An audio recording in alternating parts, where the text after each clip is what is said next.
Well, and shalom aleichem, and welcome to our interviews with language scholars. And today I'm joined by Dr. Jessica Rohr, who is a linguist and not a Hebrew scholar, but she has a lot to contribute and has helped me to think about languages. And so I wanted to interview her as our second interview to discuss language and the different types of languages, because I think this is one of the reasons why so many Hebrew scholars or students struggle to learn Hebrew, is because they think about it in the wrong type of language family. So, Jessica, welcome, and tell us a little bit about yourself. Yeah, thank you for interviewing me. My name is Jessica Rohr. I am an associate professor of English and TESOL here at Oklahoma Baptist University. My PhD is in linguistics, so that's my background. At OBU, I do a lot of everything. I teach all kinds of things, but my heart and my passion is for teaching and equipping people to become really awesome language teachers in whatever capacity that happens to be. So, Yeah. Okay. So you're the person that really um, put onto my radar the four types of language families. And I began researching that as I was writing my Hebrew grammar. And it really made a lot of sense what you said to me. And after I started reading more into what you were talking about. So talk to us about the four different language families. And then sort of what English is and what Hebrew is as far as the two family types, if you don't mind. yeah, sure. So, I'm going to kind of break it down into three. So, there's ways to Mm, break it down a little bit further, but the three kind of general categories are analytic, synthetic, and then polysynthetic. So, analytic languages are languages that rely heavily on word order to express meaning because they don't carry a lot of grammatical information on the individual word or the individual syllable. So probably the most analytic language that we have, or one of the most, is Mandarin Chinese. mm, So if you've ever studied Mandarin Chinese, each syllable, each word conveys one particular meaning, and there's not a whole lot of morphology. So the term morphology just mhm, refers to pieces of grammatical information that attach to words, right? mm, So Mandarin Chinese doesn't have a whole lot of morphology that attaches. There's some, but not a whole lot. Um, Synthetic languages tend to attach a lot more grammatical information onto the words, and sometimes a single morpheme can have multiple different meanings, but you mhm, have to have all of those meanings in order for a sentence to become grammatical. Now, where this gets a little bit confusing is that this is not a hard and fast category, right? It's not like there's a bucket for analytic languages and there's a bucket for synthetic languages. It's really kind of all on a spectrum, and some languages are more mm, synthetic than others. English, for example, is mhm, considered more of an analytic language in that we do mhm, rely pretty heavily on word order, mhm, but we still have some synthetic elements. For example, we know that he is our subject pronoun and him is our object pronoun. Now, mm, that's a little bit of a historical, linguistic, vestigial kind of thing that comes to us down from Old English. But we do have some elements of that. We also have morphology that attaches to words, right? So our mhm, past tense morpheme attaches to verbs and those kinds of things. So it's not a cut and dry boundary line. There is a little bit of each in languages, but languages can be more one thing than another, right? mm, So Hebrew is a good example of synthetic language mhm, because it puts a lot of, as I understand it, again, you're the Hebrew scholar, not me, so you can correct me if I'm wrong, but it puts a lot of inflectional information into and onto verbs. There's also agreement across the sentence that has to take place. The same is true in many Romance languages as well, right? So that's mhm, the synthetic category. And then there's a polysynthetic category, which are really awesome and amazing languages that tend to be kind of indigenous languages. mm, So a lot of Athabascan languages fall into this category. A lot of Native American languages are polysynthetic. And the way that they differ from synthetic languages is that they have grids, and mhm, a word can take on various different morphemes that fall into places on the grid to convey a whole variety of information, not just tense and aspect and gender, but things like what's the shape of the noun that I'm holding, or in what manner am I doing this action verb, right? So they're really fascinating languages to study. I don't study them because they're really, really hard, but they're amazing to study. It's really a testament to God's creativity in language.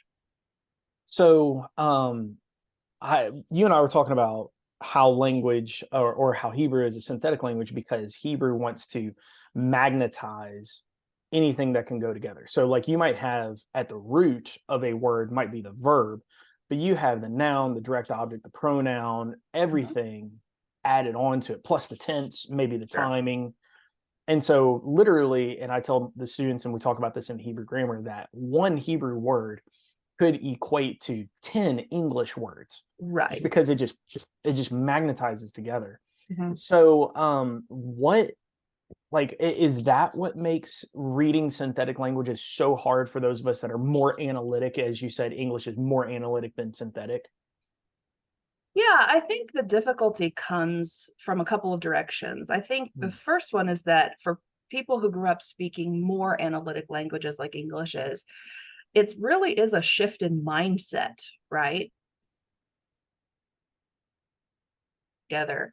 And that can be hard for us as speakers of a more analytic language because we are very in tune to word breaks and what's a word, right?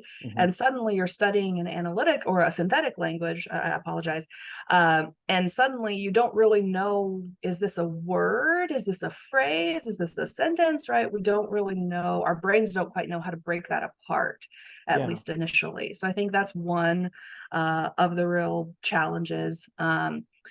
The variation in word order can sometimes be a struggle too, or sometimes the ability that some synthetic languages have to just completely drop certain words because the information is contained in the morphology. So you don't need that to be overtly expressed, and that can be a challenge as well. And then I'll let you speak to this for Hebrew, but knowing, for example, which parts need to agree with which other parts, right?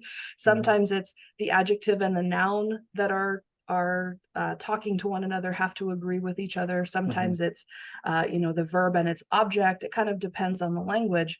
So knowing where the agreement has to happen is another big shift that we have to make when we're learning these types of languages. Yeah, I think within Hebrew, the agreement is very similar to English in that it's principally the subject and verb have to agree. Sure. Every once in a while, you'll have it also agreeing with the object, but that's rare because object typically is your direct object. It's receiving the action. So it could be a female and the male's doing it to it, or vice versa. So it's more akin to English in subject verb agreement, but not in any other ways that I really know. I've seen some of my friends that speak more of the analytic languages, or even the say like Korean or other languages like that, where they just kind of jam a lot of their letters together or their symbols together, that whenever they write English, they won't put spaces as they write an English paper or an English text message or something along those lines. Like there's no spaces. And so that's really hilarious to see it coming the other direction, from somebody trying to figure out, okay, where do you put spaces on English? And so I could see that being an issue going either direction. That's a graphing problem with learning to write in another language has its own set of challenges. So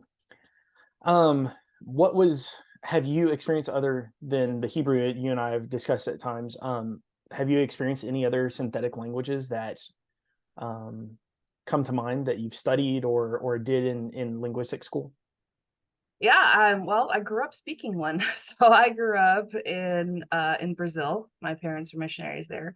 And so I moved there at the age of 2 and learned Portuguese kind of alongside English. So I consider myself fully bilingual.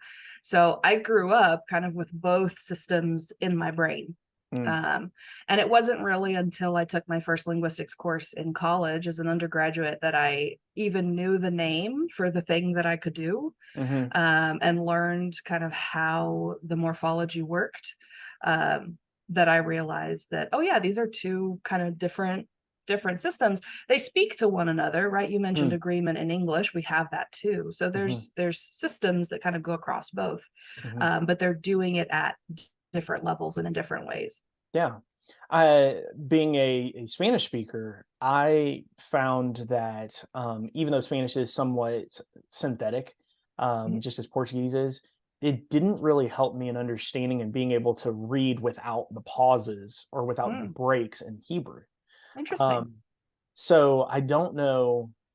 I think there might be like subcategories maybe Mhm. within synthetics Oh, I'm because sure. Yeah. Hebrew you can have 3 words and that's, an entire story or something along those lines. Mhm. Whereas, Spanish and Portuguese, they more or less will have subject, verb, direct object, etc. Right. Um, as English And that's does. that spectrum thing that we talked about, right? Yeah. So, yeah, with Hebrew, I'm curious, Mm. can you give me an example of kind of one of these compound sentences or sentences that encode a lot of information? Yeah, so I'm doing this off the top of my head, which is I know, quite putting you on the fun. spot. I'm sorry. Yeah, yeah, yeah, yeah. So we could, so there, okay. In Hebrew, whenever we teach verbs, we use the word kill, Mhm. which is katal. I don't know why every Hebrew grammar on the planet that I've ever laid hands on uses the word kill I to teach actually have an answer verbs. for that if you want it. Yes, Yes. So linguists use the word kill a lot in their examples too. And the reason for really. that is because it always requires an object, right? So it Uh, has a very clear kind of direction of action. So the other one that sometimes gets used a lot in linguistics examples, which I choose not to use because of course I'm teaching at Oklahoma Baptist University, mm, is kiss. So mm. kiss and kill are the two examples that linguists use a lot. Frankly, I think kiss would be a lot more PC than kill. Maybe you could advocate for that change in Hebrew grammar. Yeah, that might be a better option. But anyway, so we use kill, so it could be something along the lines of katalti na. Mhm, That he will kill us. mhm, And so yikatalti na. So if I make it imperfect, it'd be future tense, right? So he mhm, will kill us. And that's all within one word, yikatalti na. mhm, And it sounds like multiple words, but it is one word mhm. in the Hebrew letters. Right. So, and that happens a lot. And you can add the hey to the front side of it. You could say, the hey is the the. Mhm, Um, so you could have something along the lines of the rain, Hamalek. So Hamalekah, his reign. And so it's giving that directive on it. You can add directives to the backside. mhm, So you could say Be Mitzrayimah. So mhm. in Egypt he goes. And that's all within one word. Hmm, So yeah, and very it's interesting. interesting because the things that get added on to the front side or back side is most of the time one letter, Mhm, but that one letter is not one letter in English. right. It could be the, which is 3 letters, or it could be he goes, which is a couple of words. Yeah. So that's how it happens. Yeah. I think the thing that's helpful here is to distinguish between the written system Mm, when we think of it as a letter, right? And the morphological system, and thinking mm, of it less as a letter and more of as a symbol that's trying to convey a piece of grammatical information, mm. right? So when you see it, I mean, yes, you're writing it as a letter, but it's giving you much more information. So you're decoding in a slightly different way. I also tend to wonder why, because there are pauses whenever you say it. So Hmm. there's something called a seagull, which will come below a letter, which tells you to pause. Hmm. So or breathe. It's a breath mark is probably how I would probably say it. But it splits a word syllabically, or syllabically, if we want to quote my grandfather. Um, but you split the syllables.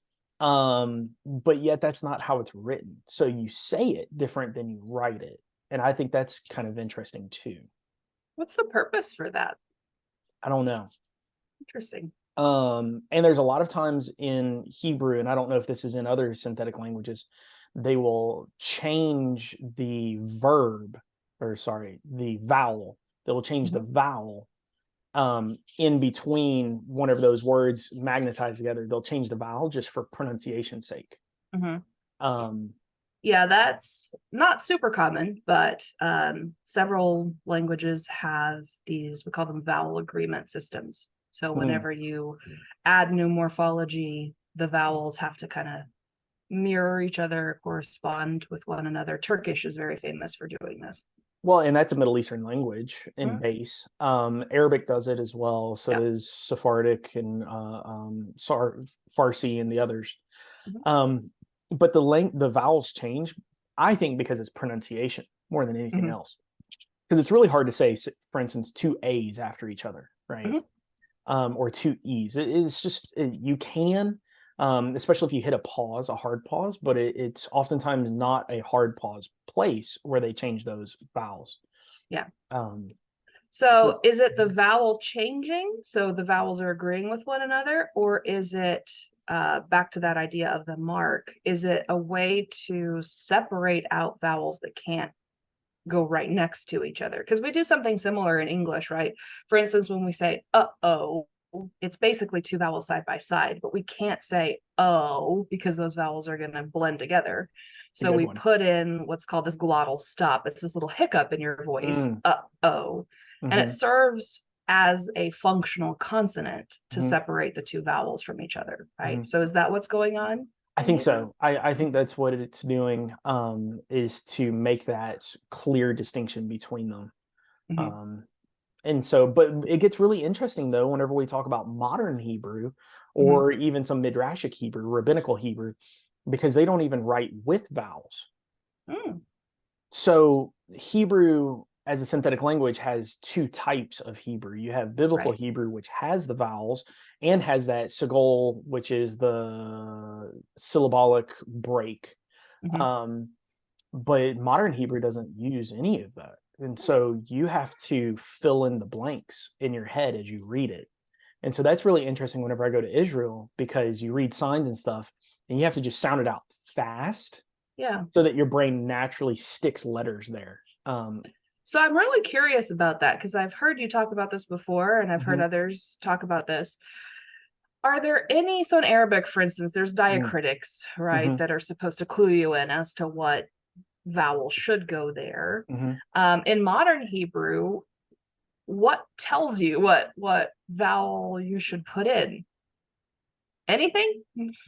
No, I think, and so I'm sure you have dealt with that piece of paper that somebody long ago made of an English letter that has no vowels in it. And it says, can you read English without vowels? And weirdly, our brains can, as modern first language English speakers. Hebrew, I think more or less, it naturally picks the correct vowel that goes from those letters to the next letters. And it's rare that you have a different letter there, even in biblical Hebrew. And so I've been training my brain to read even my Bible, biblical Hebrew, without looking at the vowel points. And so it's faster to read that way. And your brain just naturally sticks the appropriate ones in there. And it's rare that it actually changes the vowel that would follow a specific letter. So I assume you're relying a lot here on context to tell you the correct word? Yeah, that could be, yes. Are there, I'm putting you so on the spot, I'm sorry.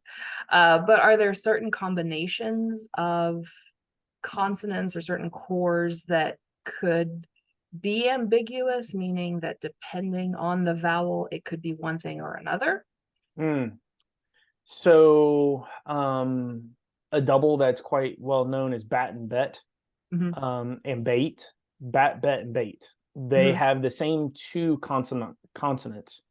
And it's a different, so bat is daughter with an A, beit is house, like Bethlehem, and beit with the EI sound is covenant. But they all have the same two consonants, the bait and the tav. And so maybe in context, I naturally know which one it is. That might be true. You'd have to rely on the context, I would imagine, in that situation. But I've never mixed those up when I'm reading. Yeah. So I guess, yeah, naturally my brain goes, clearly he's talking about this guy's daughter, or clearly he's talking about a covenant. Right. Yeah, that's pretty interesting there. It's fascinating that our brains are equipped to do that, right? That we can, out of context, just kind of pick which is the correct interpretation. Yeah, and I think it's a lot harder, again, going back to analytic versus synthetic. I think it's a Mhm. lot harder in Hebrew for our brains to think through what it is, because in Hebrew, for instance, every noun is also a verb, and every verb is also a noun.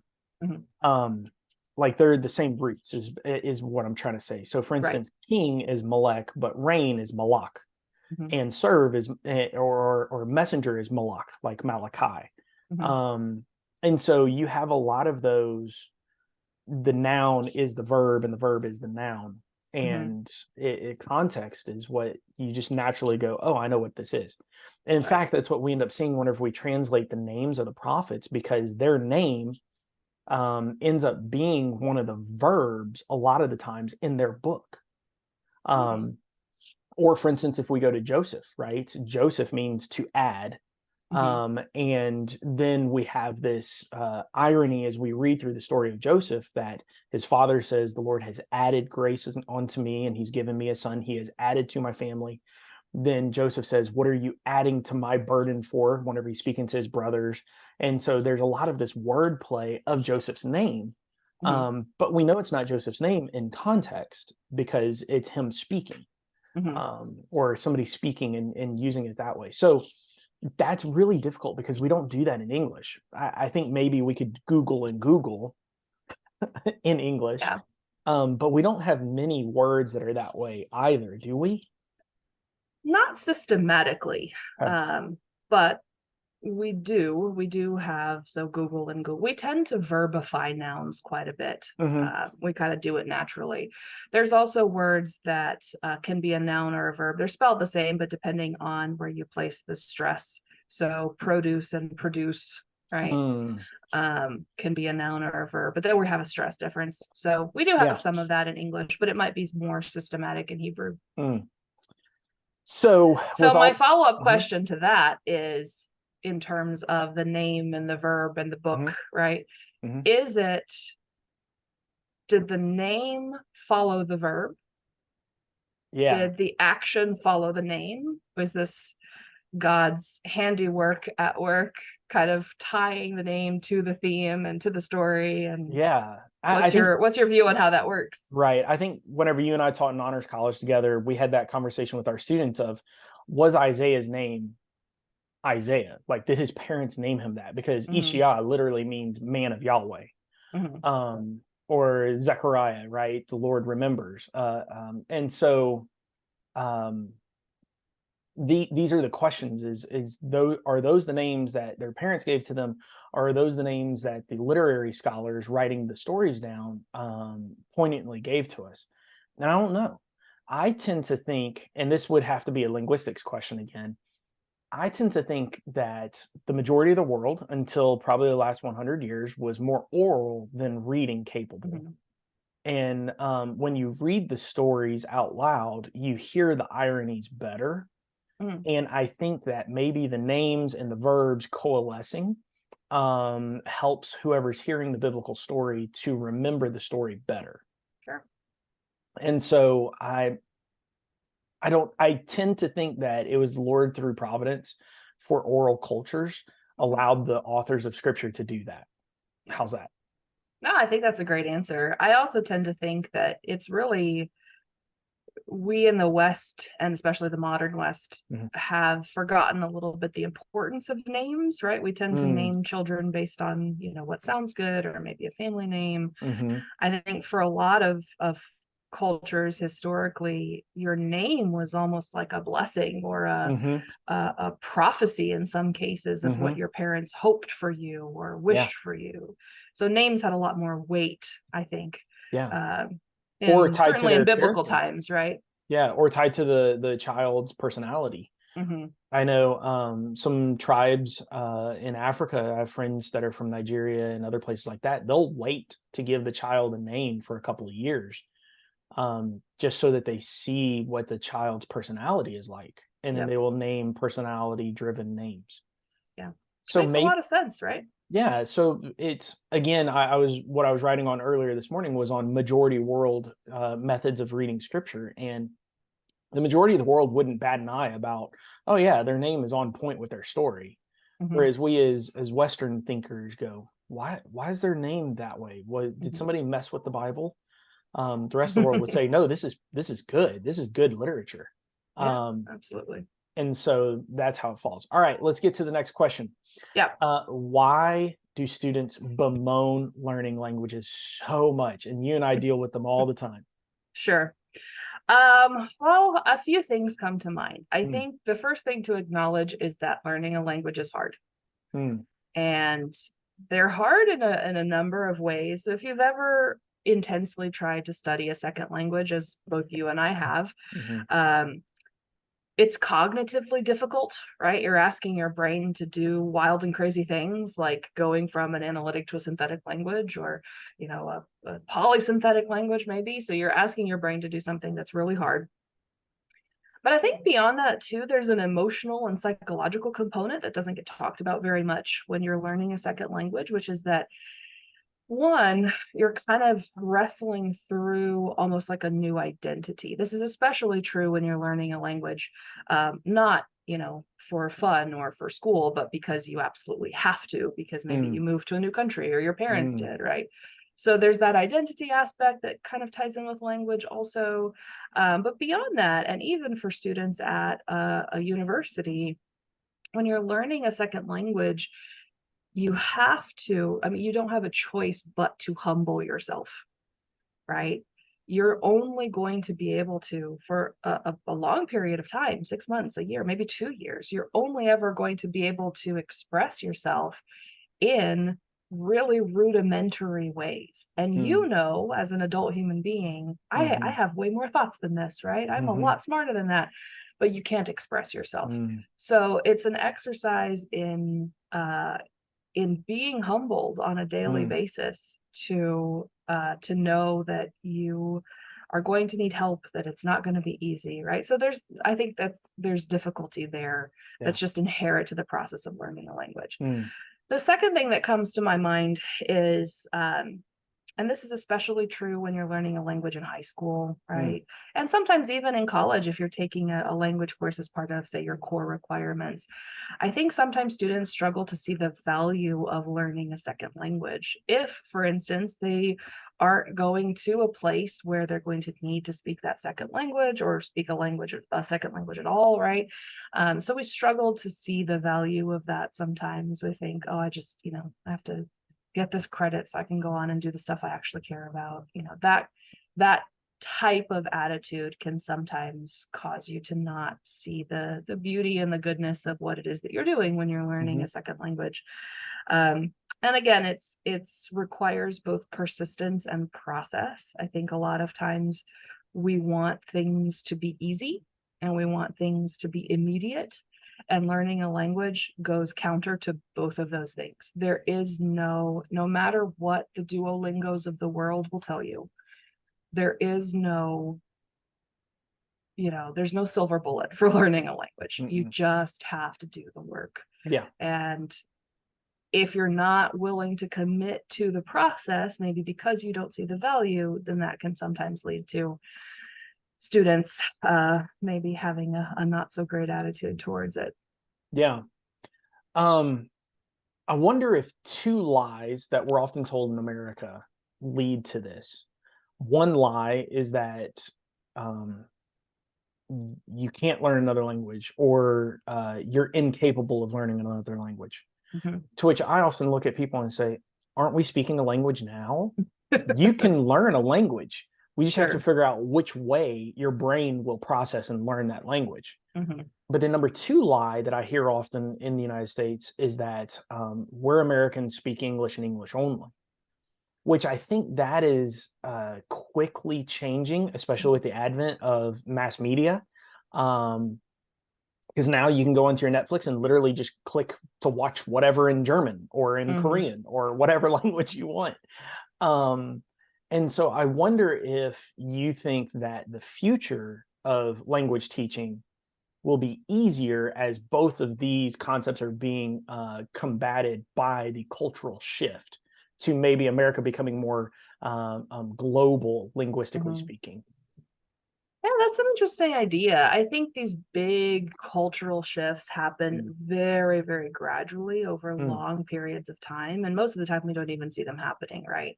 mm, Um, I think there is, thankfully, a big shift that I'm seeing now in education mhm, where we are kind of um, we value English, right? But we also value other languages as well. And there's not one that's better than the other. And I think people are coming around to the idea that there is value in having a language beyond English. mhm, Historically, part of the reason why, and America gets, America gets criticized for a lot of things, but one of the things that America maybe justifiably got criticized for many, many years is that, well, Americans tend to be more monolingual mhm. than people in other parts of the world. I tend to be a little bit more compassionate with that. I don't think it was Americans being like, "Ugh, we're not English only. We're never going to learn another language." We didn't need to, Right, right? If you right. think about people who grow up speaking multiple languages, they do so not because it's a cool thing to do or they want it on their resume.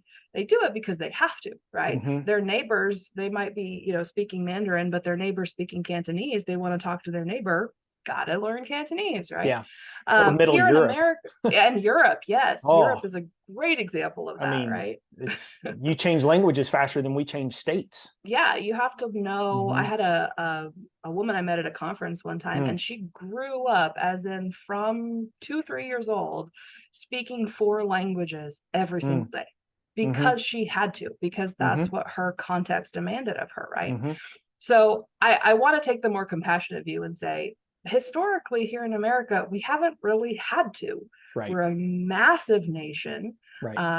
Our borders, for most of us, especially in Oklahoma, the border feels really far away. So we don't Mhm. have a whole lot of contact, historically speaking. And now that's changing. And I think because that's changing, we are going to see more people saying, hey, there's real value in being able to connect with my neighbor in their own language, not Yeah, just in English. And I think yeah, that's a good thing. I think that's a positive thing. sure. So what do you think is the future of linguistics beyond that, like as far as educational wise? Because within Hebrew education, for instance, Mhm. the big debate that we have is between oh man, I just went blank on my terms here. Rote and applicable. Help me out. What's the words I'm looking for? Communicative, English. Yeah. applied. Ah, I'm just spitting out words here. sure. Communicative versus rote memory. Oh, yeah. And so, what is there going to be a shift in linguistics? Because I've seen in other languages a shift away from just rote memory of teaching languages. But within biblical Hebrew and biblical Greek, there's only a few of us that are moving beyond that. Uh, Mhm. so do you think linguistics as a whole is moving that direction, or do we still have a lot of the rote memory, paradigm charts, etc. type of language teaching? Oh, man. Let me first issue a disclaimer in that there's a difference between the way that we conceptualize learning languages for communication purposes. So I'm going to Italy, I want to learn Italian, right? I'm going to go speak to people who speak Italian, Hmm. versus the way we have traditionally thought about learning languages for the purpose of study and translation. So Heck. languages like biblical Hebrew or biblical Greek or Aramaic, right? Hmm. We're not learning those languages for the exact same purpose. Hmm. So I think in that second category, that second field of kind of ancient language study, biblical language study, there has been more of a resistance to change Hmm. because the goals are different, if I'm making sense, right? Hmm. Um, so I hope, and I think you're doing some of the work towards this, that we will see some of what we have found to be effective on the other side of things, the communicative side of things. Some of the methods and strategies that we have found to be effective will hopefully find their way into that that second category, and we can see maybe a move away from some of the rote learning things that weren't as effective or weren't as engaging to students. Yeah. Now, the other thing that I will say, and this here I may differ from some of my colleagues, so I will make that disclaimer. I think what we're finding is that we have done this communicative thing for decades now, 30, 40 years. It's really great. It's really effective and it works really well. One thing that we have found, though, or at least I have found in my teaching and study, is that there are certain aspects of language that we need that kind of focused, intensive memorization type study to be able to get the foundation that we need to be able to go on and do the communicative things. So the rote stuff for a while got a really bad rap, and teachers were like, we're never doing that, right? We're never going to study a grammar rule. That's dumb. And now we're like, well, certain things we have to learn them to be able to communicate. Sure. But there's no other way to learn them than to just memorize them or know them. And that's not a bad thing, right? So I think what we're seeing is again a good thing in a balance between those two approaches, and just recognizing there are certain things we do with language that we can be communicative with, and there are certain other things that we do with language that we need to have a little bit more focused, intense study with. Yeah. And I mean, I think a good harmony of the two is what we do with English. Yeah. You know, a kid grows up speaking, and, you know, I'm not going to teach my child, you know, proper grammar until maybe second, third grade. And at that point, she's been alive for 7, 8 years. Right. Dealing in English. And likewise, I'm pushing with Hebrew grammar. Read it, listen to it, watch modern Hebrew, things of that sort. And I think that's also maybe the difference as well, is that I don't view Hebrew as a dead language as a lot of other people do. And my friends that are doing the communicative modern biblical Greek combo, they would say biblical Greek is not a dead language because it's still around. It's in Greece. Yes, it's morphed some, it's grown, it's evolved some, as all languages do, but you should be able to say something that they can understand, and vice versa. And so if you're enunciating your Hebrew or your Greek so far afield that a modern speaker can't understand you, then clearly you're doing it wrong. That's a good litmus test, right? If you're on the taxi and you say a word, would they understand that word or not? Interesting. But at the same time, we need to eventually get to the grammar, which I think we need to have that, but only enough grammar to get it out of the way. I don't know about you, but whenever I read Spanish, I don't think about grammar. Right. Whenever you're reading Portuguese, I doubt you're sitting there thinking, is this a gerund? Right. We don't do that. Or is this a participle? We just read it. And likewise, I hope that biblical Greek and biblical Hebrew will move in that direction as well. Because we have a fallacy that we've been trying to teach people at seminary to become translators versus readers. Right. And those are two completely different training tracks and two completely different brain capabilities. I think anybody can learn to read, but only a select few people can really learn to be a good translator, i.e. why the UN is so selective about who is UN translators. Because that is a unique gifting. That's a really interesting distinction, too, that helps us to understand some of the historical movements, because for a lot of classical education, I'm talking back in the 1800s, right? Everybody became a translator. That was the point, was you should be able to take something from the original biblical text or something from Homer, right? And you should be able to translate it into English or French or German or whatever, right?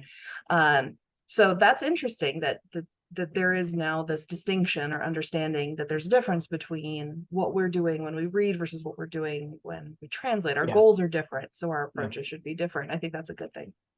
Yeah. All right, last question. Retention. What does modern linguistics tell us about helping students to retain their languages that they are learning, / further their language that they're learning? So in terms of retention, is just continuing to do it. That's honestly Mm-hmm. the only answer that I have for you. Now, in terms of how you get to a point where you can begin the process of retaining over long periods of time, let's talk about the practicalities of that. So I think one thing that I would encourage students to do, especially as they're beginning to learn any language, Hebrew, is be willing to try anything. You, especially if you're brand new to learning a language, you don't know what works for you. Mm-hmm. You don't know which strategies, which approaches, which methods are going to click in your brain. And it could be wildly different from one student to the next. So my first piece of advice is just be willing to try anything. Anything Mm-hmm. your professor throws at you, but also go out and find stuff online. Like, Yeah.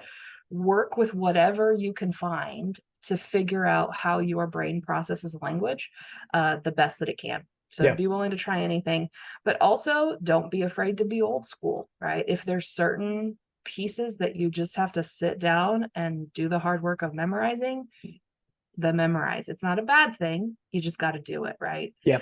Um, I think incorporating, and you've spoken to this so well, that part of retention in the long term, but also part of learning, is being able to incorporate what you're learning into your day-to-day life in some way.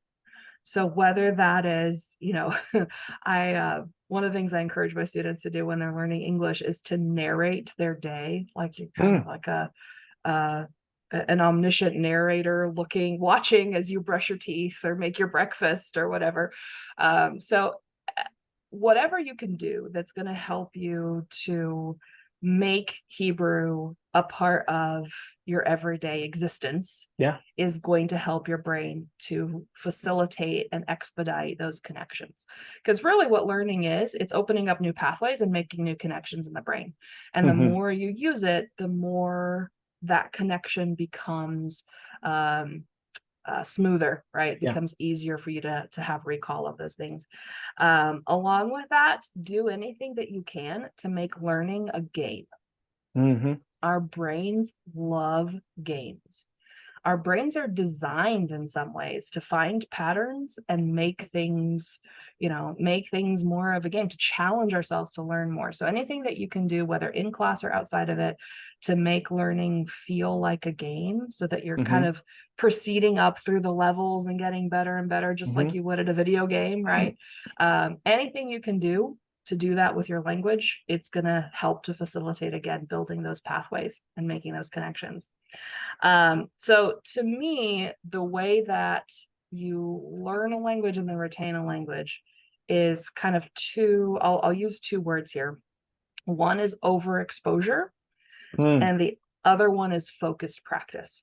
Mm-hmm. So by overexposure, I mean inundate your brain with this language in whatever way that you can, whether it's reading or watching, listening to music in the car, right? Because you want your brain to get used to the sounds, you want your brain to get used to the patterns. And the best way to do that is by just giving your brain as much input as you possibly can. This is another area, I think, where sometimes modern language teaching can get it wrong. Mm-hmm. Is we sometimes think that, I have Spanish on Monday, Wednesday, Friday from 11 to noon. And that's just not enough, right? It's not enough to get that little bit every week. So overexposure, but then also giving yourself an opportunity through games, through making it part of your day-to-day life for focused practice. So Yeah. overexposure and focused practice go hand in hand. Mm-hmm. And then the last thing that I would say, and this is for all languages, but I think for Hebrew specifically, I mean, your goal in learning to read Hebrew is to read the Word of God, Mm-hmm. right? And to make it come alive in a new way. And so to that end, pray, Mm-hmm. like ask God to facilitate those connections in your brain so Mm-hmm. that you can come to His Word and glean something new out of it.